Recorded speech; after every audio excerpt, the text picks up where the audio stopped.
ইমান ধ্বংস করতেছে।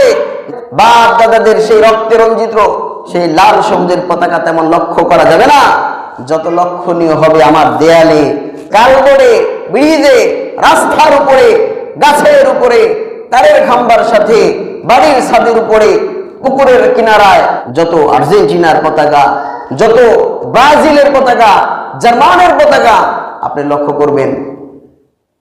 যুবকের চেহারার দিকে তাকাইলে নবীজির প্রতি মহব্বত আছে কিনা বোঝা যায় না, কিন্তু যুবকের শরীরের দিকে তাকাইলে বোঝা যায় যুবক আর্জেন্টিনাকে মহব্বত করে। যুবকের পোশাকের দিকে তাকাইলে বোঝা যায় না নবীর সুন্নত আছে না নাই, কিন্তু বর্তমান সময় যুবকের পোশাকের দিকে তাকাইলে বোঝা যায় যুবক ব্রাজিলের সাপোর্টার। ঠিক না ঠিক না বলেন? আজ ব্রাজিলের জার্সি পরো, ব্রাজিলকে মহব্বত করে বুঝাও, আর্জেন্টিনার পতাকা লাগায়া আর্জেন্টিনাকে ভালোবাসো বুঝাও। আজকে তোমার গল্পের বসলে, আড্ডায় বসলে, কোথায় বসে তো জার্মান জার্মান বলে, বোঝা যায় যুবক জার্মানের সাপোর্টার, বোঝা যায় যুবক স্পেনের সাপোর্টার, কিন্তু যুবকের চেহারার দিকে তাকাইলে বোঝার কায়দা নাই যুবক মুসলমান না মুসলমান নয়। আজ পাঞ্জাবি আছে কিন্তু পাঞ্জাবি পরে না, জার্সি পরে বেড়ায়।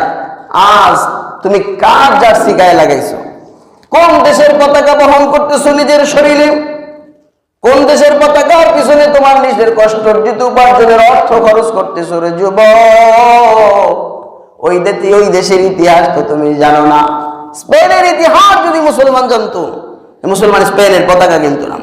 জার্মানের ইতিহাস জানলে কিন্তু না, ব্রাজিলের ইতিহাস, আর্জেন্টিনার ইতিহাস জানলে যুবক নিজের কষ্টের এই অর্থ এদের পতাকার পেছনে খরচ করতো না।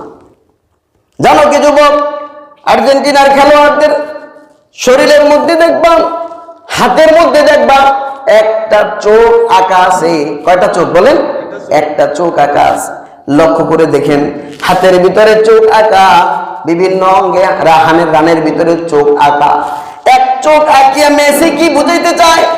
এক চোখ আঁকিয়া নেইমার কি বুঝাতে চায়? এক চোখ গায়ে আঁকিয়া এই প্লেয়ার গুলো কি মেসেজ দেয়? মুসলমানদেরকে কি মেসেজ দেয়?